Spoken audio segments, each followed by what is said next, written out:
Hello বন্ধুরা, তো এই ভিডিওটা হচ্ছে যেদিন আমি দাদার বিয়েতে যাচ্ছিলাম, আমি আমার হাজবেন্ড। তো দেখো আমি একটা মেখলা পরেছিলাম সেই দিন। তো আমার লুকটা কেমন হয়েছে তোমরা অবশ্যই কমেন্ট করে বলো। তো কোকরাঝাড়ে বিয়ে হচ্ছিল। তো আমার দাদার ঘর হচ্ছে আলিপুর। তো বরযাত্রী এসেছিল কোকরাঝাড়ে। তো সেখানেই গেছিলাম আমরা, কারণ আলিপুরে তো আমরা যেতে পারিনি, কারণ আমার বেবি অনেকটাই ছোট, ওকে রেখেই আমরা কোকরাঝাড়েই গেছিলাম। তো বিয়েতে অনেক আনন্দ করব ভেবেছিলাম, বাট যেহেতু আমার বেবি ছোট, তাই সেরকমভাবে আমি আনন্দ করতে পারিনি আর আলিপুরেও যেতে পারিনি। তো ভাবলাম এখানেই দাদার সাথে বিয়েতে দেখা করে, যে এই যে আমার দাদা, এই দাদা হচ্ছে আমার পিসির ছেলে। তো তো দেখো এটা হচ্ছে আরেক আমার পিসির মেয়ে। তো আমরা সব ভাই বোন, আর ওই যে ওখানে হচ্ছে আমার আরেক পিসি, পিসি রয়েছে। এই যে এটা আমার আরেকটা বোন রয়েছে, এখানের এই সাইডে রয়েছে আমার যে বড় জেঠি, এই যে আমার আরেক পিসি, ছোট পিসি। তো আমরা সব ভাই বোন একসাথে হয়েছি, তো বেশ মজা লাগছে, অনেক দিন পর আমরা সবাই একসাথে হয়েছি।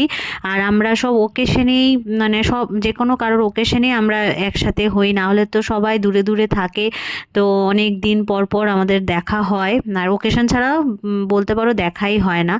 আমরা একসাথে মানে ওকেশন ছাড়াই আমরা দেখা হয় না আমাদের, যেহেতু সবাই দূরে দূরে থাকে। তো কোনো ওকেশন হলেই বাড়িতে, তখনই আমরা সবাই একসাথে হই বেশিরভাগ ক্ষেত্রে। তো খুব আনন্দ হয় আমাদের বাড়ির কোনো বিয়ে বলো, যে কোনো অনুষ্ঠান হলেই আমরা সব ভাই বোন একসাথে ভীষণই আনন্দ করি। মানে কি যে ভালো লাগে, কিভাবে যে দিনগুলো কেটে যায় বোঝাই যায় না। যাই হোক, তাও তো দাদার বিয়েতে আমি ডাইরেক্ট চলে এসেছি কোকরাঝাড়ে। তো সেরকমভাবে আরও আনন্দ হতো যদি আলিপুরে যেতাম। তো কি করব, যেতে পারিনি, যেহেতু আমার বেবিটা অনেকটাই ছোট। এইখানেও যে আসতে পারবো সেটাও আমি ভেবেছিলাম, আসতে পারবো না, যাক ফাইনালি আসতে পারলাম। আর মার কাছে রেখে মাই আমার সাহস দিল যে না যা, আমি তোর বেবিকে ভালো করে দেখে রাখবো। আর মার কাছে ও খুব ভালো থাকে জানো তো। তো ওই জন্যই আমি একটু সাহস পেলাম আসার। আর এই দেখো সবাইকে, আর এইভাবে খুব সুন্দর সাজানো হয়েছিল বিয়ের মণ্ডপটা, ভালোই লাগলো। ভবনটাও বেশ সুন্দর, ভীষণ ভাল লাগলো ভবনটা। তো এখন একটু পরেই দাদা আসবে বিয়ের আসরে, মালা বদল হবে।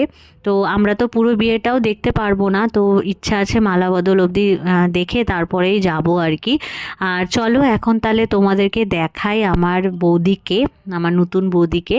তো চলো, অনেকটাই ভিড়, তাই যেতে পারছিলাম না।